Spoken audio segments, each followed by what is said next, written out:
Okay, let's unpack this. What if the lives of, public figures, especially monarchs, what if they're not just personal stories, but more like carefully staged rituals, almost a public pantomime? Exactly. Today, we're doing a deep dive into King Charles III. We're exploring this, really fascinating perspective from our sources. Yeah. That sees his whole journey as like a series of symbolic acts, each one marking a turn in some grand narrative. That's right. And the material we've looked at, it suggests his life can be understood through these specific ciphers. Ciphers, like codes. Kind of. Hidden codes or maybe symbolic keys, embedded in public events.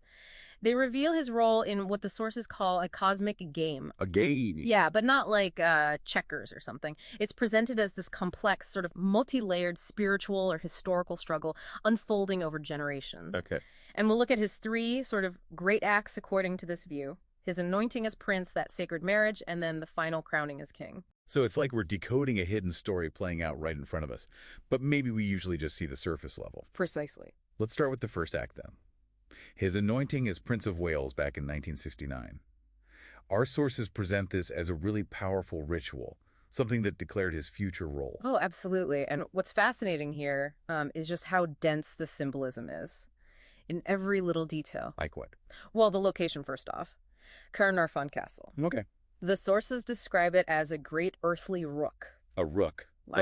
Like a chess piece. Exactly like a chess piece, symbolizing a fixed strategic point in this cosmic game, and it's in Wales. Right, Wales. A land whose name, Cymru, is apparently seen as a prophecy itself, a prophecy of the awakened CY Monarch. The CY Monarch, what does that mean? It suggests a specific, maybe hidden or ancient line of kings tied to that land's, mystical heritage. Wow, okay. And the person who organized it all, Lord Snowdon? Yes. His name is also key. He has this symbolic weight too. Definitely. Lord Snowdon's Welsh name, Yr Wyddfa, it literally means the burial mound or the tomb. The tomb. Yeah. So the sources interpret this whole ceremony as like the Lord of the Tomb. That's Snowdon anointing the next Ringmaster. Prince Charles. Prince Charles. In Wales, the sacred land of the dragon. And Ringmaster here means? Essentially the orchestrator, the conductor within this whole symbolic system, according to the sources. So this ritual declared Charles the designated guardian. Guardian of the sleeping monarch's sacred lore and his future reset. Lore and reset. So like ancient knowledge and a big change coming. That's the implication, that he holds the keys to ancient secrets and is meant to kick off some major shift or reordering of things. Heavy stuff. It really is. Okay, now here's where, for me, it gets really interesting. The next act. A marriage. His marriage to Lady Diana Spencer. Our sources don't paint this as, just a love story. No, not at all. They call it a masterstroke of symbolic alchemy. And apparently done by this mysterious group, the OK Club. That's the term they use, yeah. The OK. Seems to be some hidden hand guiding things. And the sources claim he married her, and this is a direct quote from the Cypher, for the name alone. What's that about?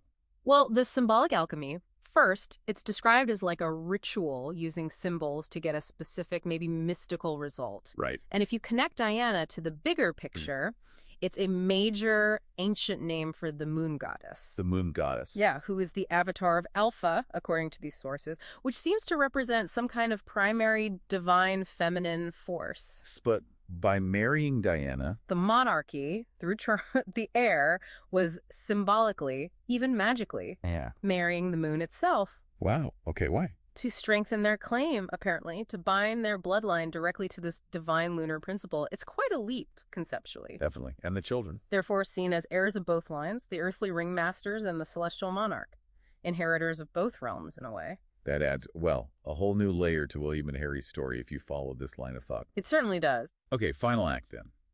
The coronation as king. Our sources really focus on one part. The secret anointing. Yes, hidden behind that screen, away from the eyes of the pawns. Pawns. Real. Meaning us, the public. That seems to be the implication in this symbolic game, the general populace, unaware of the deeper stuff going on. Right. So the secret anointing, why is it so important? It's all about the sacred oil. They call it the key. The key? Held in that ampulla, remember? Shaped like an eagle. Yes, the eagle. symbol of the Roman monarch. Correct. And the oil itself represents the divine water of the Omega Ocean. Omega Ocean, like some primal source of energy. That's the idea presented, a vast spiritual source. And this oil is the symbolic key. The act isn't about possession, they say. It's about connection. Connection. The oil symbolically plugs the new Ringmaster Charles into the CY system. CY system. Described as some ancient hidden network of cosmic energies, and it happens through the lunar connection. The lunar connection again, linking back to Diana. It seems to tie into that same divine feminine or lunar principle, yeah.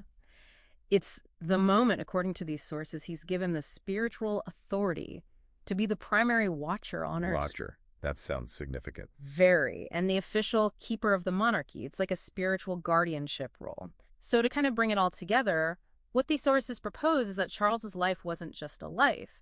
It was a public ritual staged over decades. Right. He was initiated back in Wales as the guardian of the tomb. Then he symbolically married the moon to secure the lineage, connect to Alpha, and finally he was connected to the CY system with a liquid key, that oil, to become the current ringmaster in this cosmic game, the main watcher. That is quite an interpretation, a completely different way to view these public events we all watch. It certainly is. It definitely raises a question for you listening.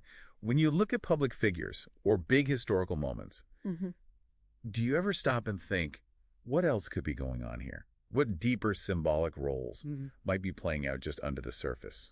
Something to think about as you go about your day.